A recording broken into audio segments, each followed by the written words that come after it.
este momento académico, estamos todos aprendiendo, voy a ir compartiendo pantalla. Y bueno, gracias Anita por la invitación, por la coordinación y bueno, un gusto volver a encontrar a otros amigos ahí como Luis y bueno, ahí lo veo a Santi y a Gustavo. Bueno, la idea un poco es ir buceando en la bibliografía, en la evidencia, en la medida que yo ahí puse basado en la evidencia y con signo de interrogación, porque realmente hemos sido invadidos desde el advenimiento del COVID con una serie de webinars y de bibliografía. ¿Se escucha bien? Perfecto, ¿me hacen así? Ahí está, Alicia, gracias. Entonces, bueno, un poquito la idea era analizar toda la bibliografía que tenemos, porque hay todo tipo de bibliografía, un poco las barreras para las publicaciones se levantan y los colegas publican todo tipo de artículos, sus casos, cada uno quiere compartir su experiencia y ve esto también como una oportunidad para publicar sin tantas barreras editoriales. Entonces, bueno, a mí me tocó hoy venir en las últimas semanas analizando artículos y ver qué les puedo contar, un poco para cerrar todo, y un poco darle el puntapié inicial a la jornada académica de hoy, porque muchos de los temas de los artículos que yo toco a medida se van a ir desarrollando en los distintos temas, y cómo fue cambiando en pediatría la visión. Así que bueno, vamos para adelante. Bueno, vamos sumando la mejor evidencia disponible, las jornadas que tenemos hoy. ¿Qué está pasando un poco en Argentina el día de hoy? Una actualización rápida. Después del inicio de la pandemia que todos conocemos, al día de hoy tenemos esa cantidad de casos totales, 85.000 con 1.700 fallecidos. Y bueno, el objetivo epidemiológico de sostener un poco la cuarentena para aplanar la curva y poder sostener en el tiempo, evitar el aumento logarítmico, que bueno, no se ha logrado, gracias a Dios, el aumento logarítmico. ¿Cómo hice esta revisión bibliográfica? Fue un poco con los distintos buscadores, ¿no? Desde PubMed hasta Ovid Medline. ¿Qué criterio de selección busqué? O sea, ¿cuál fue la estrategia de búsqueda, ¿no? Para un poco reducir la cantidad de bibliografía que tenía que analizar. Los criterios de selección, traté de buscar estudios de cohorte, de caso control, serie de casos, serie de tiempo, y lo que se está utilizando mucho son los estudios de modelos matemáticos, estudios de modelación matemática con los primeros casos, hacer modelos Markov, modelos en el tiempo, líneas de tiempo para ver un poco qué impacto va a tener la pandemia de acá a futuro, y simulaciones para poblaciones pediátricas. Las palabras claves, las que puse ahí abajo, y las nuevas que han surgido como PIMS, MIGS, etcétera. ¿Qué es los primeros resultados que tenemos en pediatría? Bueno, lo que podemos ver es que la enfermedad sin duda fue de menor gravedad y tuvo menor impacto en pediatría, una mortalidad de 0,2% mundial si esto tomamos la edad de 9 a 21 años. Se cree que en los menores de 9 años casi 0%, 0,0001%, o sea que es mínimo, nada. Y ver cómo, digamos, a medida que se baja con la edad, o sea, de menores de 21 años, el odds ratio y la reducción del riesgo relativo, cómo van variando, ¿no? Hay menor riesgo de mortalidad cuanto más chicos son nuestros pacientitos. Pero ¿qué pasó con los pacientes pediátricos? ¿Cómo se empezaron a pensar un poco los pacientes pediátricos? Y bueno, un poco vino lo que venía sucediendo en adultos, que es donde la enfermedad ha hecho estragos, sobre todo cuando tuvo su penetrancia en Europa, ¿no? España e Italia, todo el tema del sistema de salud colapsado, todas esas imágenes que nos impactaban de toda la gente fallecida en las calles. Entonces la empezó a pensar, digamos, que en pediatría podía desarrollar el mismo patrón que en adultos, en los cuales era una enfermedad intersticial, con distintos tipos de fenotipos en la tomografía de tórax, desde múltiples opacidades, telectasias, hasta un patrón tipo ARS, tipo distrés, y que si no se veía en la radiografía, rápidamente hacer una tomografía, entonces hacer una tomografía axial precoz. Hay un poco la bibliografía que cito de los distintos trabajos que avalaban esto.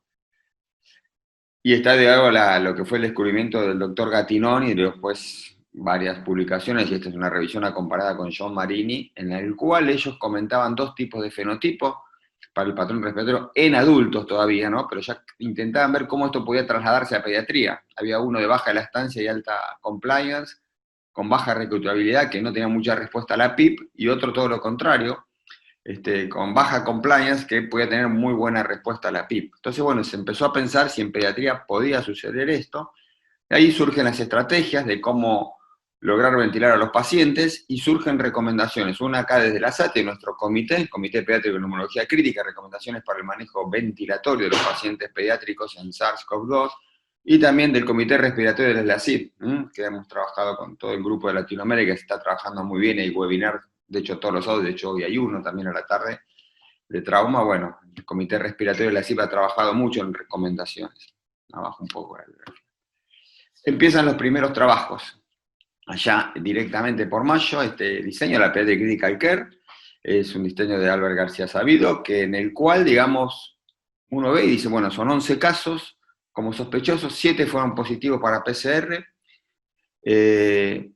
realmente 2 fueron a ventilación mecánica, empiezan a hablar de la linfopenia y el dímero D y la ferritina elevados, como grandes hallazgos de este trabajo, uno solo fallece, y ellos concluyen que, bueno, los pacientes pediátricos pueden tener deterioro en el primer día de UCIP y que van a entrar en insuficiencia respiratoria y van a requerir soporte ventilatorio. Estos eran todos chicos que de los 11, 10 no tenían patología previa. Entonces ya acá en España en principio nos hablan esto, que la afectación respiratoria en el primer día los chicos se deteriorarían mucho, esto es en mayo con datos de marzo y abril.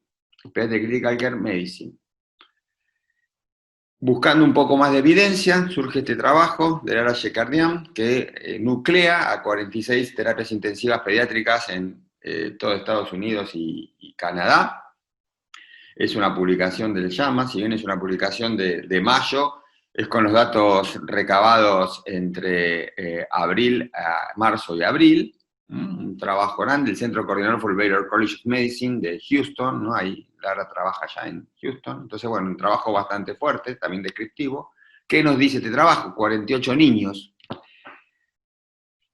Poca diferencia entre masculinos y femeninos. Sí, el 83% tuvo comorbilidades.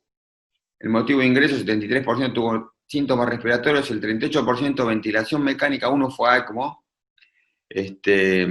Y empiezan a ver esto, ¿no? Que hay un 23% que fallan más de 2 órganos. La mortalidad sigue siendo baja, 4% en esos 48 niños porque tenían comorbilidades. Yo cuando empezaba del 0,2% de la mortalidad era mortalidad pediátrica general, incluyendo a todos. Y acá es un tema interesante porque uno tiene que ver la historia, desde marzo hasta ahora, cómo fue pasando la cronología. Esas eran las épocas en las cuales se hablaba mucho de la hidroxicloroquina en adultos, pero que si en adultos afectaba el segmento ST la repolarización, que en los chicos no, que entonces como los chicos no tenían afectación cardiológica se puede utilizar. Bueno, esta es la realidad, ahí nos dan la instancia de UCIP, una estancia baja de internación de 5 días para UCIP y 7 hospitalaria. Y bueno, esto era como que dan ellos mucha importancia a que más del 80% se trató con hidroxicloroquina y uno se acuerda de todas las declaraciones de Trump, de Estados Unidos, de tomar hidroxicloroquina, la gente comprando hidroxicloroquina. Un poco como, digamos, las noticias y la bibliografía va modificando las conductas de las poblaciones. La calidad de evidencia es baja, como pongo ahí, y mi pregunta es si esto puede tomarse como una recomendación. En ese momento se tomó como una recomendación. Ellos concluyen esto, que la enfermedad menos grave es en niños, que los que tienen comorbilidad tienen más riesgo de fallecer, y impactan mucho en que hay que hacer tratamiento off-label, aunque bien monitorizados, pero como que dan rienda suelta, digamos, al tratamiento off-label. Lo interesante es que en mayo del 2020, con los datos de marzo y abril en Estados Unidos, todavía no se habla del síndrome hiperinflamatorio, que creo que ya todos sabemos, y a lo que me voy a ir adentrando a medida que va pasando la charla, que vengo bien de tiempo, así que controlarse.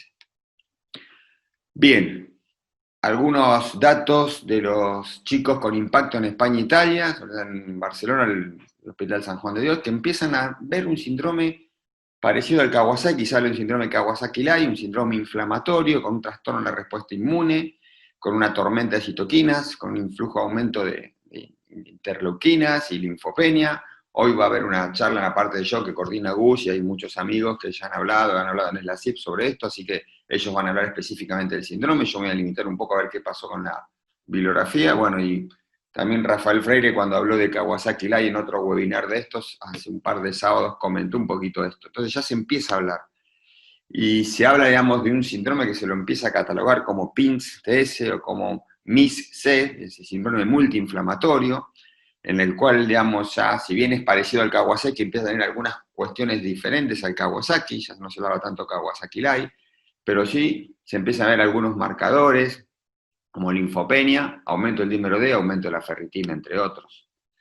¿Cómo fue la cronología entonces de este síndrome? Lo que les estoy contando que a medida que va pasando el tiempo, desde marzo, abril hasta ahora, cuando al inicio ya se habla así, la mortalidad en pediatría siempre fue baja, pero al inicio tanto de las primeras publicaciones de España y lo de Estados Unidos, sobre todo la que nuclea Lara Yecardian, van pensando como que el impacto en pediatría va a ser respiratorio igual que adultos, con mucho distrés en las primeras 24 o 48 horas, y después se está viendo que no, se está viendo que lo respiratorio en pediatría se desdeña, se soslaya un poco, para ir pensando más ya en un síndrome multiinflamatorio y que no se desarrolla los primeros días, sino quizás más adelante.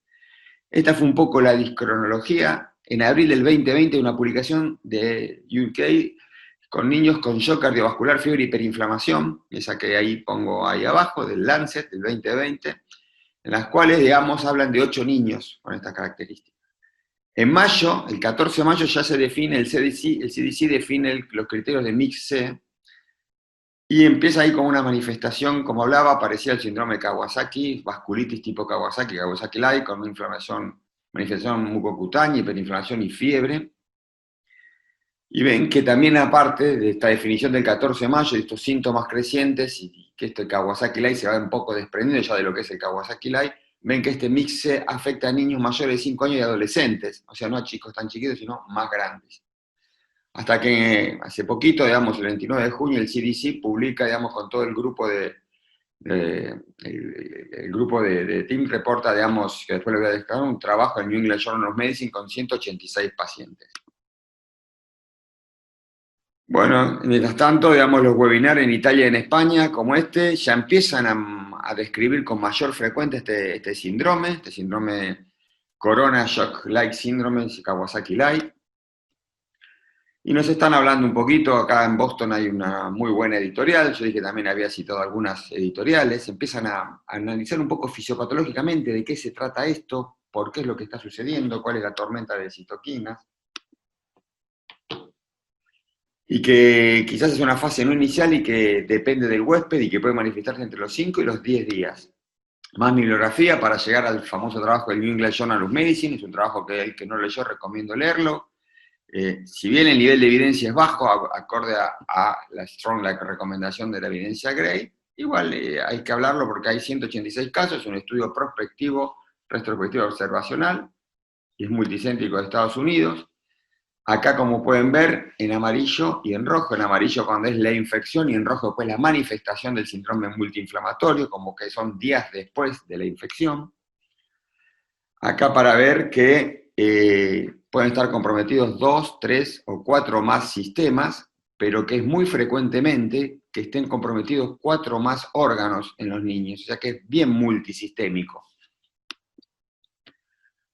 ¿Cómo empiezan las afectaciones? Del lado izquierdo, las manifestaciones clínicas, ven que la gastrointestinal, con el impacto en diarrea como inicio, es muy importante, pero también hay que ver un poco los aneurismas coronarios, a ver qué pasa con la afectación cardíaca, tal como pasaba en el Kawasaki, y un poco también de disfunción miocárdica, trastornos hematológicos, como linfopenia, aumento del dímero D, etcétera, y algunos trastornos respiratorios. Y del lado derecho, todas las variables de laboratorio, la plaquetopenia, la linfopenia, el aumento del fibrinógeno, el aumento del dímero D, el aumento de la ferritina y el aumento del ProBNP, importante el ProBNP y el BNP que se utiliza mucho, ese factor natriurético atrial, que se usa mucho en la afectación miocárdica, se ve mucho en el Kawasaki, empezar a dosarlo en estos chicos, porque eso también nos va a determinar el tratamiento. Me dicen, chicos, ¿qué pasa? Mortalidad sigue siendo baja, se murieron 4 de 186, o sea, un 2% de mortalidad. La afectación de esos 186, 8 años la edad media, como digo, se ven niños mayores de 5 años y adolescentes. La mediana de hospitalización es corta, es un cuadro que rápidamente resuelve. Ya el impacto en ABM son 20% que ingresan solo, y sí, miren las drogas vasoactivas, ya requieren mucho soporte, los chicos desarrollan shock, soporte, digamos, el 48%. Lo interesante que saca este artículo que hay más de 4, 3, más o igual a 4 biomarcadores de inflamación, que son todos estos que hablamos, ¿no? La ferritina, el dímero D, etc. y hablan un poco del tratamiento inmunomodulador, y ahí esgrimen las gamas globulinas, los corticoides, y el uso de interleuquina 6 y la anakinra, ¿no? Los inhibidores de la interleuquina 1 y receptores de interleuquina 1. Después a lo largo del día de hoy charlarán cuando desarrollan esto, pero este artículo es un poco el primero que releva un poquito el tratamiento inmunomodulador para este síndrome, y que hay marcadores, biomarcadores laboratorios que se pueden utilizar. Entonces, si bien el nivel de evidencia es bajo, pero fue el mejor disponible que tenemos, en el cual, digamos, se está hablando de este síndrome que involucra a más de 3 o 4 órganos y que requiere un tratamiento inmunomodulador con baja mortalidad en niños. Bien, este es un editorial muy interesante que surgió esta última semana, que también la recomiendo leer. Es cortita, son 2 páginas, en la Pediatric Care Medicine. Es el santo grial, les usa mucho, les gusta mucho a los yanquis utilizar la palabra Holy Grail para un poco ver cuál es la papa, como diríamos acá en Argentina. Y hablan un poco de qué es lo que está pasando en niños y por qué es menos severa la enfermedad en niños, y hablan un poco que el receptor, el péptido del receptor del convertido del angiotensinógeno en angiotensina, que en los adultos tiene alta expresión en el distrés, en los niños se ve que disminuye con la edad, que los niños tienen menos anticuerpos de memoria y que eso, digamos, generaría menos respuesta en ellos, un sistema inmune poco adaptativo, y la competencia combinada con virus, de otros virus que pueden hacer bajar la virulencia de esto bueno, también lo explicará después mejor en las charlas que hay, pero este artículo un poco trata de resumir todo y hablar un poquito cuáles pueden ser las bases en las cuales, por qué los niños pueden desarrollar una enfermedad menos leve. Y lo que dice este artículo, que poder entender esto, o sea, esta fisiopatogenia de qué es lo que ocurre con la tormenta de citoquinas, qué es lo que ocurre con la interleuquina 1 y la interleuquina 6, por qué dar anakinra, por qué dar inmunoglobulinas, por qué dar corticoides, que todo esto puede llevarnos a poder llegar al desarrollo de la vacuna o la efectividad de la vacuna en cuanto a esto, más que nada basado en estos ADE, que son estos anticuerpos de memoria. Bien. Y cuando yo ya pensé que ya tenía toda la clase armada, porque los que estamos en los distintos grupos y todo, ven que todo el tiempo te pasan qué webinar, qué artículo, ya no sé qué hacer.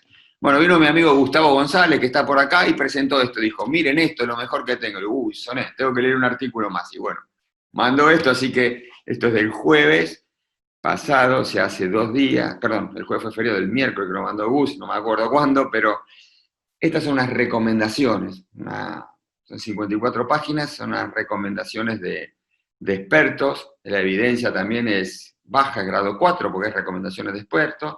Tratan ellos de hacer un poco lo que hice yo hoy, pero en más tiempo y con más análisis, tratar de analizar por metodología GRADE y por fuerza de evidencia los artículos que hay, y encuentran, digamos, obviamente que no hay casos control, porque no hay grupo control, las cortes son a 2-3 meses, así que van viendo la serie de casos, intentan modelar un poco y, acorde a su opinión, a la experiencia, dar recomendaciones, así como la dio la SATI, como la CIP está dando, como todos estamos trabajando en esto y uno encuentra, ellos dan también una recomendación, es un panel de autores, son 15 autores, con 20 colaboradores internacionales, solo Oceanía, o sea, no participó Oceanía.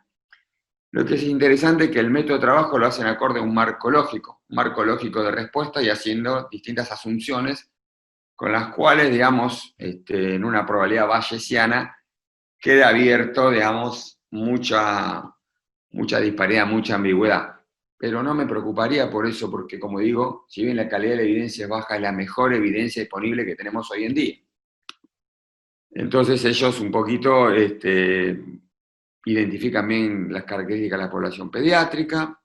Acá un poco están explicando esto que dije yo, cómo van a buscar la evidencia, cuáles fueron los puntos de discusión de las recomendaciones, las directrices de discusión, que fueron cuál era la presentación de gravedad en niños, esto en pediatría obviamente, la evolución en pediatría, qué terapéutica se va a utilizar, y son muy cautos en esto, digamos, uno tiene que darle la derecha porque cuando concluyen dicen que todo esto tiene que adaptarse al contexto loco, regional de cada país y a las tecnologías sanitarias de cada país. O sea que le dejo un poco de alguna recomendación, es discutible, no vamos a ir a pasar todas las recomendaciones porque hay muchos puntos para discusión, quizás requeriría todo un webinar para que se discutan respiratorio, hematológico, etcétera, etcétera.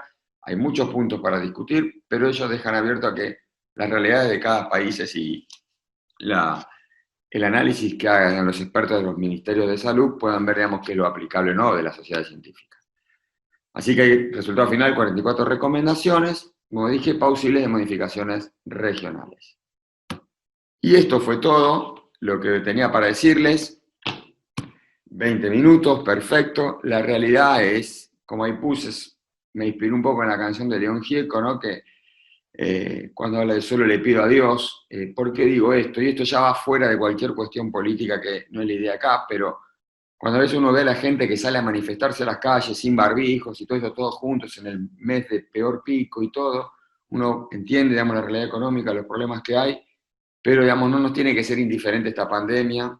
Esta pandemia, digamos, genera mortalidad y estamos nosotros en nuestro peor momento en nuestro país. Así que me parece que la idea nuestra como agentes de salud, ya que los medios de comunicaciones no han estado a la altura de las circunstancias, esa es la realidad de un lado y del otro, nosotros tenemos que ser los encargados de que la gente siga tomando conciencia y se cuide. Así que bueno, gracias.